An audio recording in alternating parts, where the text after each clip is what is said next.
You know, if you're ever feeling bored, you ought to check out your spam folder. That's what I recently did, and I discovered a message from a guy named Walter Ulrich. They said, "You have been selected for a humanitarian grant of contact Bernard Arnault 5 for details." And I'm thinking, a humanitarian grant of what?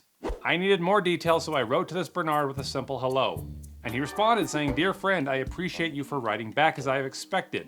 I got your email from a random network provider journal and felt strongly about writing to you. I might not know your present condition and how the COVID-19 pandemic has affected you and your family, but I believe that this money will be of good help to you and the people around your society." Okay, it's 2025. Why is he talking about the COVID-19 pandemic? Well, he goes on to tell me that he's a former UN secretary, a French citizen, and he's worth $219 billion. And to prove it's really him, he links me to his Wikipedia page. Wow, this guy must be the real deal.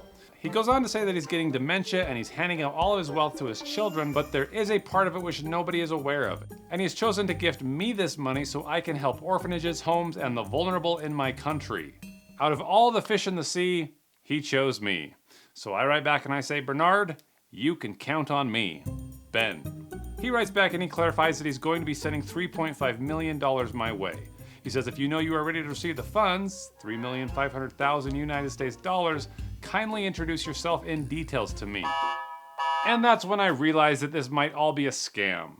But I'm like, whatever, let's see what he's got up his sleeve. So I say my name is Ben Dover and I just make up the rest of the details. And he responds and he says everything looks good, but then he says, "As I informed you in my previous email, due to dementia disease that affects me, my doctor has warned me against the use of electronics. I may not be able to contact you as often as I would like, but I'll try to write to you as much as possible when I can. I want you to promise me that you'll contact the bank and get the money. It is better with you than in the bank. My blessing is with you. Enjoy your life." Wow, how incredibly moving. And it was then that I promised to honor this man's dying wishes and distribute his money to the best of my ability.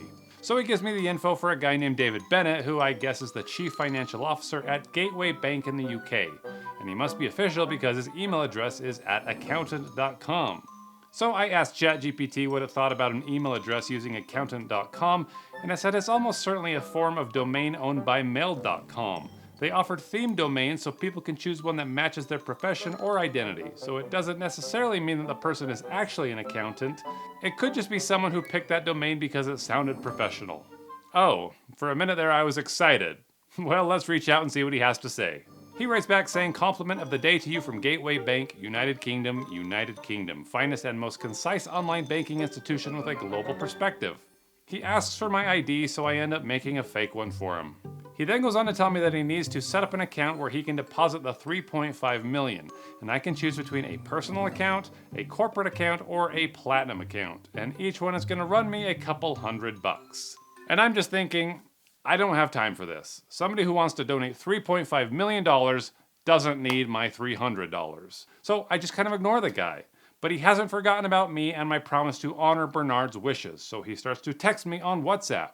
He says, "Hello, Mr. Benjamin. This is Mr. David Bennett from the Gateway Bank PLC UK. We are waiting for your reply, Mr. Benjamin, to know if we are to go ahead to set up your offshore account." And this dude just will not shut up. I just don't want to spend $300 on this. But then I get another message from another number saying, "Hello, Mr. Benjamin Dover. How are doing today?" And I'm like, "Hello, who is this?" He says, "This is Barrister Peter speaking, personal assistant to Mr. Bernard Arnault." Oh crap, Bernard knows that I'm not collecting his money, so he's sending his errand boy Peter after me. He says, "Hello, Mr. Benjamin. I don't know what the problem is, but do well to reply back to my text. I need to know what is going on between you and the bank so that I can be able to give report back to Mr. Bernard Arnault." I'm like, fine, it's the least I can do for this billionaire who can't seem to find anybody else to distribute this money for him. So he tells me to reach out to Mr. Bennett again, which I do. I say, "Good morning, Mr. Bennett. Are you able to help me set up this bank account where I can receive my funds?" He says, "Are you ready to make the payment for the initial deposit of £300 now?" I say yes, and then he gives me the Zelle account of a guy named Anthony.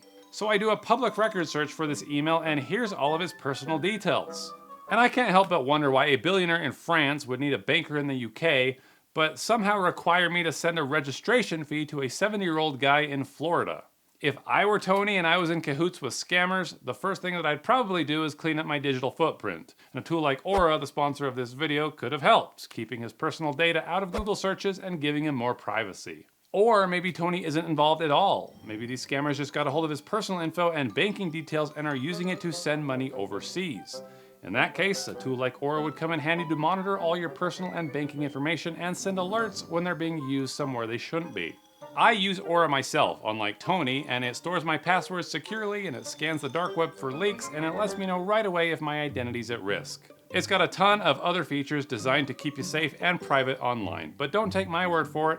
See for yourself with a free 2-week trial at aura.com/pleasantgreen. Use my link so that they know that I sent you and protect yourself from cyber threats today.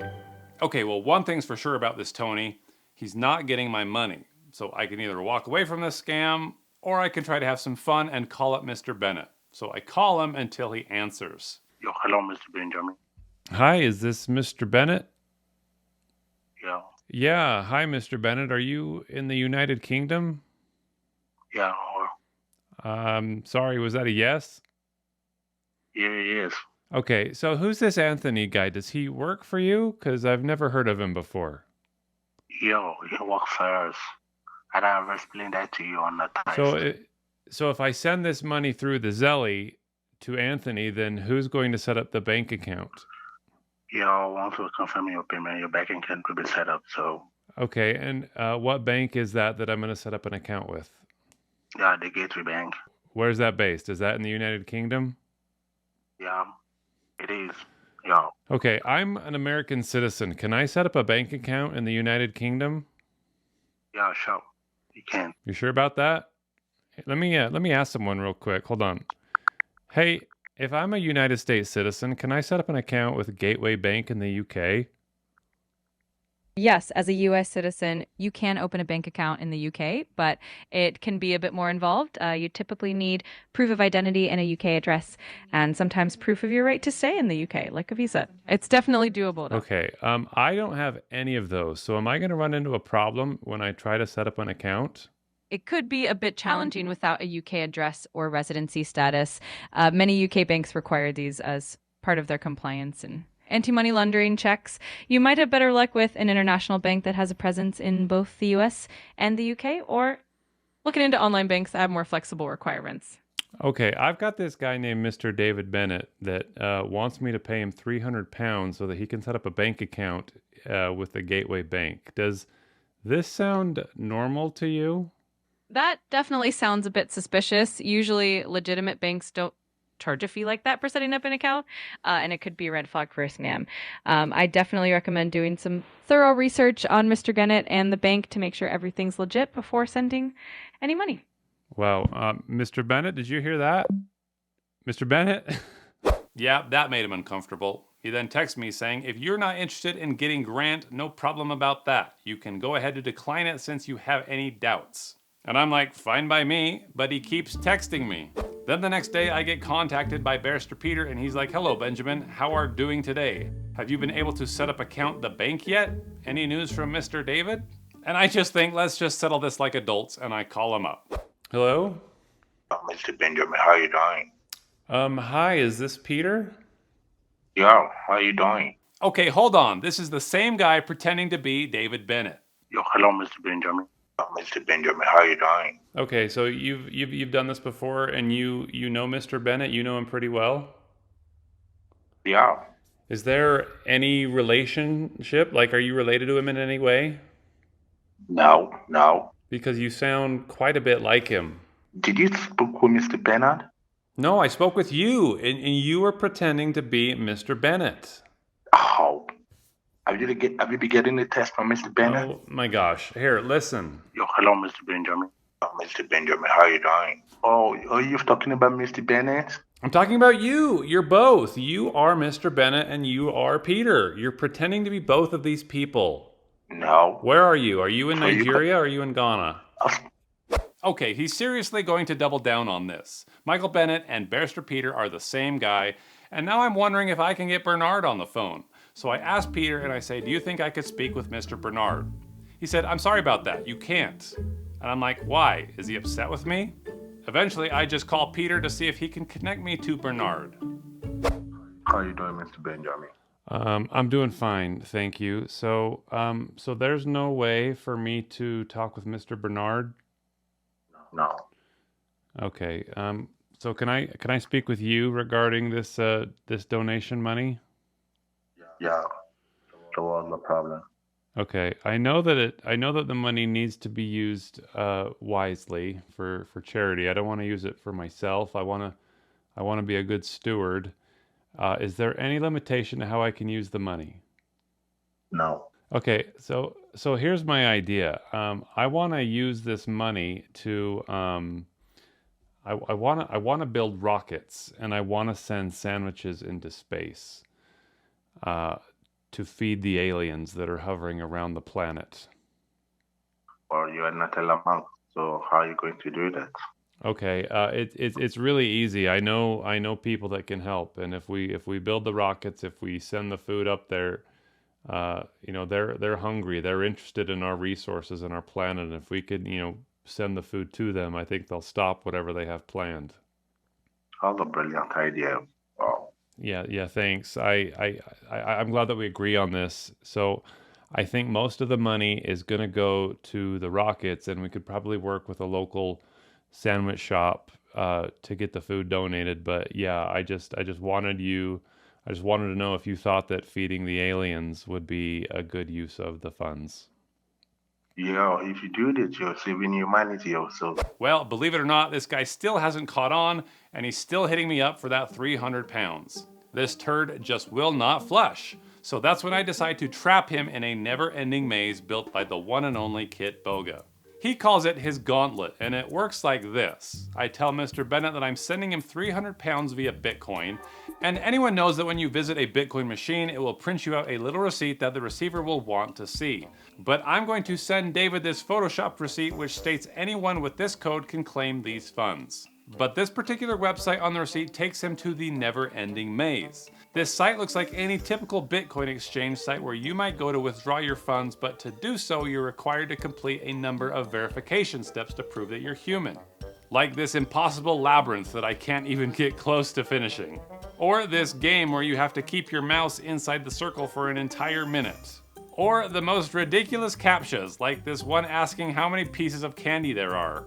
My favorite one is when you're asked to draw certain things like a triangle, and it keeps telling you that you did it wrong, which is meant to frustrate the living heck out of the scammer.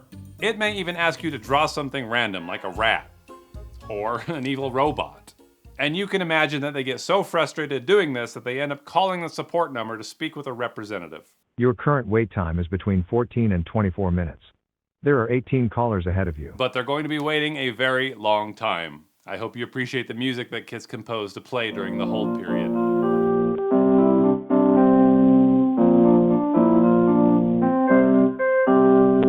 And of course, like most websites, it logs your IP address when you sign in, which lets me see where Mr. Bennett really lives. And unfortunately, he isn't in the UK. He's in... And at the time of this recording, he has spent a total of 2 hours and 56 minutes trying to solve these ridiculous captchas. Like, how tall is this wave? Estimate in meters. He said very tall. How many moons do you see? He said 24. And he's also been doing some voice verifications where you have to say the words that you see on screen. Pink porcupine, green giraffe, happy horse. And the funniest part is that he spent about an hour on hold, with the longest call being 40 minutes long, which is just so satisfying to imagine. So hang in there, buddy. I'm sure someone will pick up one of these days. Well, as I always say, every second that they spend with me is a second that they can't spend with a real victim. Well, I hope that this was somewhat enjoyable for you. Thanks for watching, and thanks to Kit Boga and my friend Dan Gleeballs for the cool technology, and I'll see y'all in the next video.